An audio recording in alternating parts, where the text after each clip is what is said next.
नमस्कार, मैं सुवर्णा। न्याय टीवी में आप सभी दर्शकों का स्वागत है। कोर्ट राउंडअप की खबरें अब विस्तार से।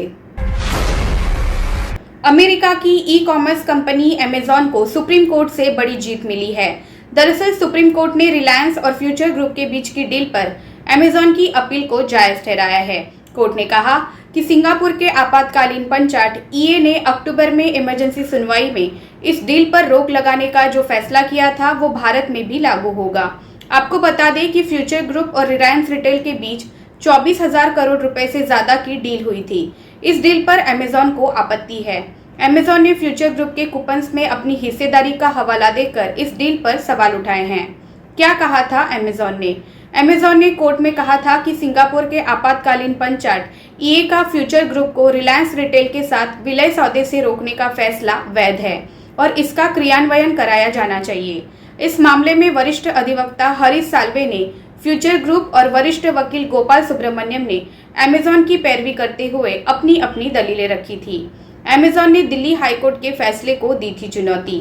अमेजॉन ने रिलायंस फ्यूचर ग्रुप की डील का रास्ता साफ करने वाले दिल्ली हाईकोर्ट की खंडपीठ के फैसले को सुप्रीम कोर्ट में चुनौती दी थी।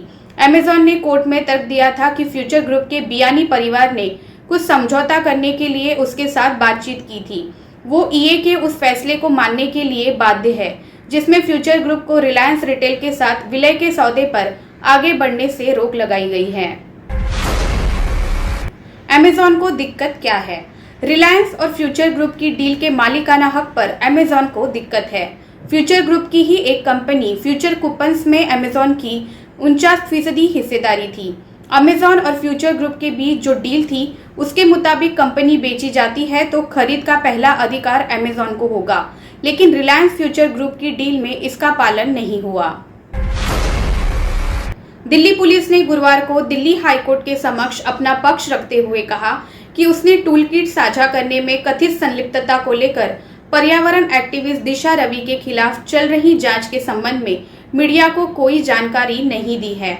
दिशा रवि ने हाईकोर्ट में एक याचिका दाखिल कर कहा है कि दिल्ली पुलिस को इस मामले में उनके खिलाफ दर्ज एफआईआर से संबंधित जानकारी मीडिया से साझा करने से रोका जाना चाहिए। जस्टिस रेखा पल्ली ने कहा कि दिशा की याचिका सार्वजनिक महत्व का एक महत्वपूर्ण प्रश्न उठाती है। इसे ध्यान में रखते हुए 27 सितंबर को इसे बहस के लिए सूचीबद्ध किया जाए।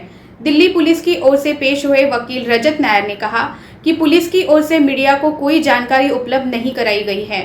पुलिस ने वकील अमित महाजन के माध्यम से दाखिल अपने जवाब में कहा कि दिशा रवि की बातचीत की जानकारी पुलिस द्वारा लीक किए जाने के आरोप पूरी तरह से झूठे और तथ्यात्मक रूप से गलत है। धनबाद में जज की मौत के मामले में कड़ी फटकार लगाते हुए सुप्रीम कोर्ट ने सीबीआई को नोटिस जारी किया। इतना ही नहीं, जजों के मामले में शिकायतों पर सुप्रीम कोर्ट ने जांच एजेंसियों से नाराजगी भी जताई।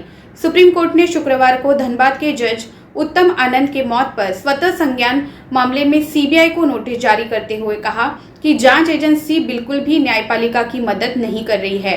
बता दें कि 28 जुलाई की सुबह जज उत्तम आनंद की मॉर्निंग वॉक के दौरान अज्ञात वाहन के चपेट में आने से मौत हो गई, मगर सीसीटीवी फुटेज सामने आने के बाद इसमें साजिश की आशंका जताई गई। इस मामले की सुनवाई के दौरान सुप्रीम कोर्ट ने सख्त टिप्पणी की और कहा कि जब हाई प्रोफाइल लोगों के पक्ष में अनुकूल आदेश पारित नहीं किए जाते हैं तो ऐसी स्थिति में न्यायपालिका को बदनाम करने का एक नया चलन हो गया है। आईबी, इंटेलिजेंस ब्यूरो और सीबीआई न्यायपालिका की बिल्कुल भी मदद नहीं कर रहे हैं। जब जज शिकायत करते हैं तो वे कोई जवाब नहीं देते। अटॉर्नी जनरल के वेणुगोपाल को सोमवार को अगली सुनवाई के दौरान शीर्ष अदालत की सहायता करने के लिए कहा गया है। इलाहाबाद हाईकोर्ट ने एक आदेश में कहा है कि आईपीसी की धारा 375 में संशोधन के बाद 15 वर्ष से अधिक आयु की पत्नी के साथ यौन संबंध बनाना दुष्कर्म की श्रेणी में नहीं आता है। इसी के साथ कोर्ट ने दहेज के लिए पत्नी को प्रताड़ित करने और अप्राकृतिक यौन संबंध बनाने के आरोपी मुरादाबाद के खुशाबे अली की जमानत मंजूर कर ली है। ये आदेश न्यायमूर्ति मोहम्मद असलम ने खुशाबे अली के अधिवक्ता केशरीनाथ त्रिपाठी व सरकारी वकील को सुनकर दिया है। खुशाबे अली के खिलाफ उसकी बीवी ने 8 सितंबर 2020 को मुरादाबाद के भोजपुर थाने में दहेज उत्पीड़न, मारपीट करने और धमकी देने के अलावा अप्राकृतिक यौन संबंध बनाने का मुकदमा दर्ज कराया था। याचिका के अधिवक्ता केशरीनाथ त्रिपाठी ने कहा था कि मैजिस्ट्रेट के समक्ष दिए बयान में पीड़िता ने अप्राकृतिक यौन संबंध बनाने व याचिका के भाइयों द्वारा दुष्कर्म करने की बात से इनकार किया है। साथ ही आईपीसी की धारा 375 में वर्ष 2013 में किए गए संशोधन के बाद 15 वर्ष की आयु से अधिक की पत्नी से यौन संबंध बनाना दुष्कर्म की श्रेणी में नहीं आता है। राजस्थान हाईकोर्ट ने बुधवार को बॉलीवुड फिल्म जॉली LLB 2 के संबंध में अभिनेता अक्षय कुमार के खिलाफ वर्ष 2017 में दायर मानहानि की एक आपराधिक शिकायत को खारिज कर दिया। जस्टिस सतीश कुमार शर्मा की खंडपीठ ने फिल्म जॉली LLB 2 के ट्रेलर के आधार पर अक्षय कुमार के खिलाफ आईपीसी की धारा 500 के तहत संज्ञान लेने वाले अतिरिक्त मुख्य metropolitan magistrate Jaipur metropolitan Sanganer के आदेश को भी खारिज कर दिया।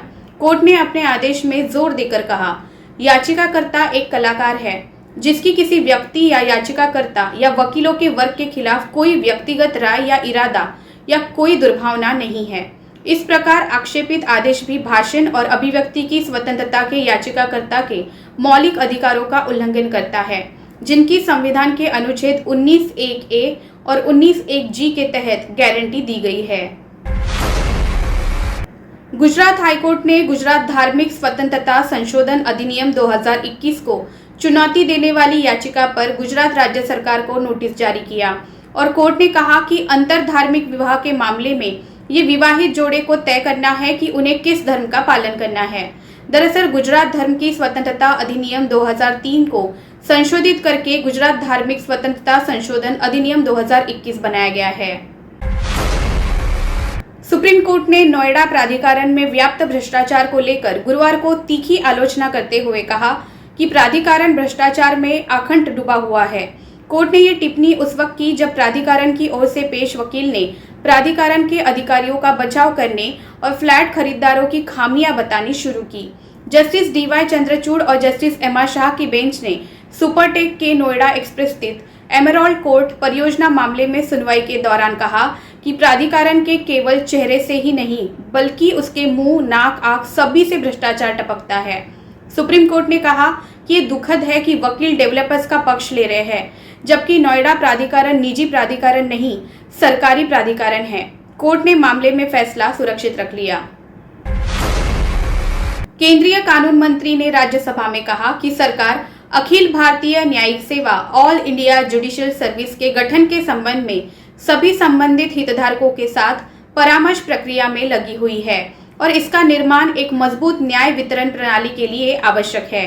केंद्रीय कानून मंत्री किरेन रिजिजू, सांसद भास्कर राव नेकांती, प्रशांत नंदा और शांता छेत्री द्वारा अखिल भारतीय न्यायिक सेवाओं के निर्माण की दिशा में हुई प्रगति के बारे में जानकारी मांगने के सवाल का जवाब दे रहे थे। पटना हाईकोर्ट ने देवी सरस्वती की मूर्ति के साथ अश्लील तस्वीरें लेने और प्रसारित करने के 2 आरोपियों को अग्रिम जमानत देने से इनकार कर दिया है। याचिकाकर्ता के खिलाफ भारतीय दंड संहिता की धारा 153(a) धर्म, जाति, जन्मस्थान, निवास, भाषा आदि के आधार पर विभिन्न समूहों के बीच शत्रुता को बढ़ावा देने और सद्भाव बनाए रखने के लिए प्रतिकूल कार्य करना, 506 आपराधिक धमकी और धारा 34 और सूचना प्रौद्योगिकी अधिनियम 2000 की धारा 67 इलेक्ट्रॉनिक रूप में अश्लील सामग्री को प्रकाशित या प्रसारित करना के तहत प्राथमिकी दर्ज की गई थी। इसी के खिलाफ अग्रिम जमानत की मांग की गई थी। दिल्ली दंगों के मामले में मीडिया में अपने कथित इकबालिया बयान के लीक होने के संबंध में स्टूडेंट एक्टिविस्ट आसिफ इकबाल तन्हा की याचिका के संबंध में दिल्ली पुलिस ने हाईकोर्ट को सूचित किया कि जांच अधिकारी ये पता नहीं लगा सके कि जांच के दौरान कहां से कथित तौर पर जांच का विवरण मीडिया में साझा किया गया। ये भी बताया गया है कि जांच अधिकारी ने विभिन्न मीडिया कर्मियों से पूछताछ की जिन्होंने अपने उन स्रोतों का विवरण साझा करने से इनकार कर दिया जहां से उन्होंने जांच संबंधी दस्तावेज प्राप्त किए थे। मातृत्व अवकाश से वंचित किए जाने के मामले में दायर एक याचिका पर विचार करते हुए केरल हाईकोर्ट ने महिला एवं बाल विकास विभाग में परामर्शदाता के रूप में कार्यरत एक महिला की सेवा को समाप्त करने के राज्य सरकार के फैसले पर असहमति प्रकट की और बर्खास्तगी के आदेश को रद्द कर दिया। जस्टिस देवन रामचंद्रन ने अपने फैसले में कहा कि केवल एक महिला ही जानती है कि मातृत्व और अपने करियर को संतुलित करना कितना कठिन है। वंदना श्रीमेधा ने उक्त याचिका दायर की थी। वो अनुबंध पर एक परामर्शदाता के रूप में कार्यरत थी। उन्हें कथित तौर पर अनधिकृत अनुपस्थिति के लिए सेवा से बर्खास्त कर दिया गया था। अपनी याचिका में उन्होंने तर्क दिया था कि मातृत्व अवकाश के उनके अनुरोध को ठुकरा दिया गया था और उसकी पीड़ा तब और बढ़ गई जब उसने छुट्टी लेने के लिए आवेदन किया तो उसकी सेवा समाप्त कर दी गई। श्री मेधा ने कहा कि उन्होंने मातृत्व अवकाश के लिए एक प्रतिनिधित्व के साथ कई अधिकारियों से संपर्क किया था, हालांकि उनके सभी प्रयास व्यर्थ गए। मामले में याचिकाकर्ता का प्रतिनिधित्व अधिवक्ता बी मोहनलाल ने किया। फिलहाल बस इतना ही। अन्य खबरों के लिए जुड़े रहिए न्याय टीवी के साथ। नमस्कार।